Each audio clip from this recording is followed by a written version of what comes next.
তোমার যে ডায়লগটা স্বামী স্ত্রী ঝগড়া, আর ভালো লাগছে না না, আর ভালো লাগছে না, আর ভালো লাগবে কি করে, এখন তো ভালো আসে নাই, এই একটা কথা।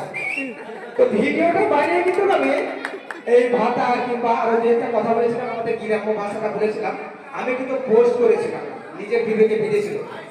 আমার পার্টনার কিন্তু বলে বলে বলে বলে আমি 3 সপ্তাহ পরে পোস্ট করেছিলাম। ওই ভিডিওটা পোস্ট করার পরে যে মানুষকে ভালো লেগে যাবে, মানুষের কাছে ফুলসরা নামে পরিচিত হবে, এটা আমার পরিকল্পনার বাইরে। এখন যে মানুষের কাছে ভালোবাসা পাই, শুধু আমার কপাল না, আমার গোষ্ঠীর কপাল ভালো, একটা সাধারণ ঘরের ছেলে। তো খুবই ভালো লাগে, রাস্তাঘাটে সবাই দেখার কথা বলে ভাই ভালো আছে কি সেলফি টেলফি এটা ওটা করে, এটা আমার কাছে অনেক কিছু অনেক কিছু আমার যোগ্যতার বাইরে, আমার যোগ্যতার বাইরে এটা। এখানে এসেছি একটু আসতে হবে, সবাই মানুষ যারা থাকবে তাই একটু ভালোবাসা করে এসেছি।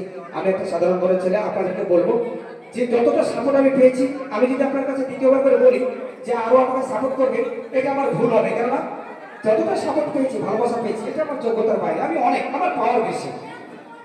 তো অনেক এখানে ফেসবুক ক্রিয়েটার এসেছে, তাদেরকে বলবো যেটা বললাম যে এইখানে যে ক্ষোভটা আছে, যে ক্ষমতাটা আছে, সেটা দেখাও, সেটা দেখাও, তাহলে সবাই ভালোবাসবে এবং তোমার কাজ, তোমার দক্ষতাকে সবাই পছন্দ করে তোমাকে অবশ্যই ফলো করবে, অবশ্যই ভালোবাসবে। ভিডিও শেয়ার করতে হবে, কি করে মানুষ ভিডিও শেয়ার করবে তোমার, এটা হচ্ছে মেন লক্ষ্য। ভিডিও শেয়ার করলে অটোমেটিক তোমার ভিউ এবং ফলোয়ার্স, লাইক, কমেন্ট সব পাবে। তো যেটা বললাম, যদি কাউকে কিছু খারাপ লেগে থাকে কিছু মনে করবেন না, যদি আমি খারাপ বলিনি তো কিছু মনে করবেন না, এই হচ্ছে ব্যাপার।